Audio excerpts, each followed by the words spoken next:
টেকসই বেড়িবাঁধ চাই। বারবার ভাঙা সত্ত্বেও আমরা এখানে আটকাতে পারি না।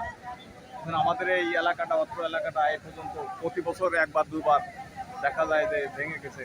খুলনার পাইকগাছার কালীনগর গ্রামে ভদ্রা নদীর ভেঙে যাওয়া বাঁধের স্থানে রিংবাঁধ দিয়ে পানি আটকানোর চেষ্টা করছেন এলাকাবাসী। 22 আগস্ট দুপুরে দেলুটি ইউনিয়নের পানি উন্নয়ন বোর্ডের 22 নং পোল্ডারের প্রায় 200 ফুটের মতো অংশ ভেঙে যায়। এ সময় ওই পোল্ডারের ভেতরে থাকা 13টি গ্রামের মধ্যে পানি প্রবেশ শুরু করে। সময় গড়ানোর সঙ্গে সঙ্গে বাঁধের ভাঙা অংশ বড় হয়ে যায়। রাতেই বাঁধ মেরামত করা হলেও জোয়ারে সেটি আবারও ক্ষতিগ্রস্ত হয়। আমরা বৃহস্পতিবার থেকে আজ অবধি হাজার হাজার লোক নিয়ে এই ভদ্রার পার্শ্ববর্তী ওয়াবদার ভাঙনে কাজ করে আসছি, কিন্তু এখনও কোনো কুল কিনারা পাই নাই।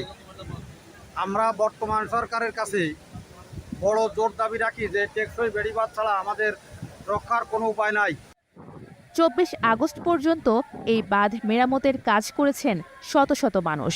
কিশোর, যুবক, বৃদ্ধ, নারী সবাই আছেন সেই কাতারে। বিভিন্ন এলাকা থেকে এসে স্বেচ্ছাশ্রমে কাজ করেছেন অনেকে।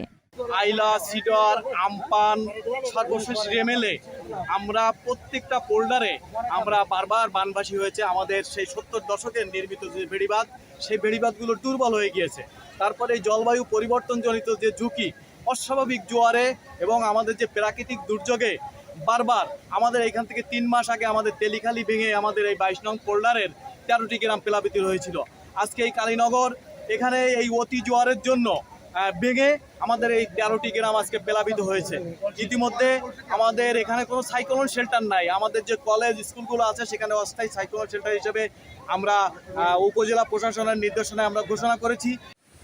22 নম্বর পোল্ডারের আয়তন প্রায় 2500 হেক্টর। বেড়িবাঁধ ভেঙে 13টি গ্রাম প্লাবিত হওয়ায় ফসল ও কাঁচা ঘরবাড়ির ব্যাপক ক্ষতি হয়েছে। ভেসে গেছে চিংড়ির ঘের ও পুকুরের মাছ। শত শত মানুষ বাঁশ ও মাটি কাটার যন্ত্র দিয়ে রিং বাঁধ নির্মাণের কাজ করছেন।